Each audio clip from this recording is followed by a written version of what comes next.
Қайырлы күн достар, біз бүгін үй жағдайында өте дәмді, керемет болып шығатын батончиктер жасаймыз. Ол үшін бізге сұлы жармасы, яғни овсянка 250 грамм, әртүрлі жаңғақтар, менде ол грек жаңғағы мен алма, кептірілген алма, күнжіт, пісте дәнін қоссаңыздар да болады. Барлығын араластырып, табаға кептіріп аламыз, сәл қызарғанша.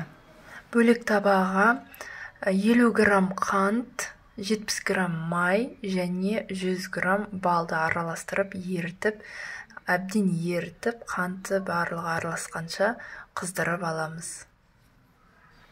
Міне, видеодағыдай сәл қызартып алсаңыздар болды. Сосын дайын болған қоспамызды қосып, жақсылап араластырып аламыз. Бұл уақытта газды өшіріп қоясыздар.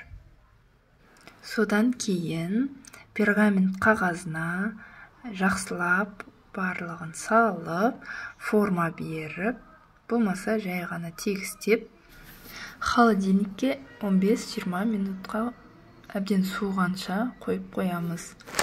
Қасығымызға жабыспас үшін қасықты суға не болмаса майға малып алсаңыздар, жабыспай тұрады.